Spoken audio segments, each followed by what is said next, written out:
നവരാത്രിയുടെ കുറച്ച് അവധിയും പിന്നെ മഴയും ആയതുകൊണ്ട് നമ്മൾ തമിഴ്നാട്ടിലേക്ക് വിട്ടു കേട്ടോ. അപ്പോൾ അവിടെ മെയിനായിട്ട് ഇപ്പം ഉത്സവ സീസൺ ആയി തുടങ്ങിയിട്ടുണ്ട്. അപ്പോൾ കന്നിമാസത്തിലെ ഏറ്റവും പ്രധാനപ്പെട്ട ഉത്സവം എന്ന് വെച്ചാൽ ഞാൻ മുമ്പ് നിങ്ങൾക്ക് വീഡിയോ കാണിച്ചിട്ട് തന്നിട്ടുള്ള നൈനാമലയിലെ ഉത്സവമാണ് കേട്ടോ.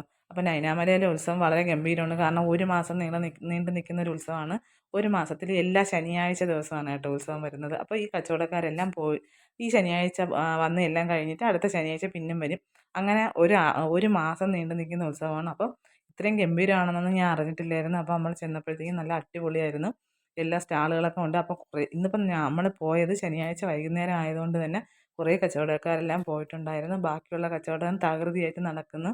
അപ്പോൾ ഒരുപാട് ഐറ്റങ്ങളുണ്ട്. നമ്മുടെ ഫാൻസി ഐറ്റങ്ങളായാലും ഗിഫ്റ്റ് ഐറ്റങ്ങളായാലും അതുപോലെ തന്നെ നമ്മൾ ഒരുപാട് ഐറ്റങ്ങളുണ്ട്. പിന്നെ കരിമ്പ് ജ്യൂസ്, പിന്നെ മസാലപ്പൂരി അങ്ങനെയുള്ള കഴിക്കാനുള്ള ഐറ്റങ്ങൾ, അത് കണക്ക് നമ്മുടെ ബൊമ്മക്കുലു ഉണ്ടാക്കാനുള്ള ബൊമ്മകൾ, അങ്ങനെ കുഞ്ഞുങ്ങൾക്കുള്ള കളിപ്പാട്ടങ്ങൾ. ഇത് കണ്ടോ, ഇത് കരിമ്പടം. തമിഴ്നാട്ടിലെ എല്ലാ വണ്ടിയിലും കാണും, എല്ലാ വീടുകളിലും കാണുന്ന ഒന്നാണ് കരിമ്പടം.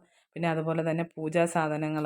അവിടെ ക്ഷേത്രങ്ങൾ ഒരുപാടുണ്ട്. അപ്പം മെയിനായിട്ടുള്ള നൈനാമലയ്ക്ക് അതിൻ്റെ ചുറ്റുപാടുമുള്ള ക്ഷേത്രങ്ങളിലേക്കുള്ള പൂജാ സാധനങ്ങൾ അതെല്ലാം ഉണ്ടായിരുന്നു. പിന്നെ എനിക്ക് ഭയങ്കര കൗതുകമായിട്ട് തോന്നിയത് ഈ കൊച്ചു ഡപ്പയിൽ വെച്ചേക്കുന്നത് നമ്മുടെ ഗോൾഡ് ഫിഷാണ് കേട്ടോ.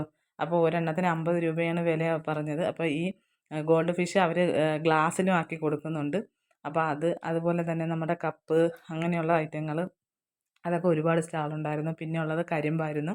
കരിമ്പ് നമ്മൾ മേടിച്ചിട്ടുണ്ടായിരുന്നു കേട്ടോ. പക്ഷേ മധുരം കുറവാണ്. കാരണം ഇനി ഇത് തൈപ്പൂയ സീസണിൽ വെട്ടാനുള്ള കരിമ്പാണ്. അതുകൊണ്ട് മധുരം കുറവാണ്. അതുപോലെ തന്നെ ചെടികൾ പിന്നെ എനിക്ക് ഏറ്റവും കൗതുകമായിട്ട് തോന്നിയ ഒരു സാധനം എന്ന് വെച്ചാൽ ഉലക്കയാണ് കേട്ടോ.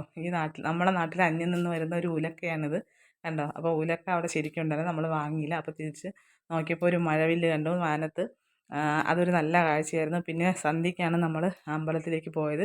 അപ്പം 4800 പടിയാണ് ഈ ക്ഷേത്രത്തിൻ്റെ മുകളിലേക്ക് എത്തുക. അതുകൊണ്ട് നമ്മൾ പോകാനായിട്ട് നിന്നില്ല. കാരണം പോകാൻ നമുക്ക് പറ്റത്തില്ല കൊച്ചുങ്ങളെ കൊണ്ട്. അത് കണക്ക് അമ്മ കൂടെ ഉണ്ടായിരുന്നു. അമ്മയ്ക്ക് ഇത്രയും ദൂരം നടക്കാൻ കഴിയത്തില്ല. അപ്പം 4800 പടിയാണ് മുകളിലുള്ള പെരുമാൾ സ്വാമിയെ കാണണമെങ്കിൽ നമ്മൾ ചവിട്ടി കയറേണ്ടത്. അതികഠിനമായ പടി, ഇതുപോലത്തെ പടിയാണ് അങ്ങറ്റം വരെയും. അപ്പോൾ മുകളിലോട്ട് ചെല്ലുമ്പോൾ ഇത്ര പോലും വീതിയില്ലെന്നാണ് പറയുന്നത്. അപ്പം നമ്മൾ ആ കാഴ്ചയൊക്കെ കണ്ടു. അവിടെയൊക്കെ ഒന്ന് കറങ്ങി. നല്ല സൂപ്പറായിരുന്നു. അപ്പം ഒരു തവണയെങ്കിലും നൈനാമലയിൽ കയറണമെന്നുള്ള ഒരാഗ്രഹത്തിൽ നമ്മൾ തിരിച്ചൊരു മസാലപ്പൂരിയും കഴിച്ച് വീട്ടിൽ വന്നു. അപ്പോൾ ഇത്രയൊക്കെയുള്ള വിശേഷം. അപ്പോൾ എല്ലാവർക്കും ഇഷ്ടപ്പെട്ടെങ്കിൽ സബ്സ്ക്രൈബ്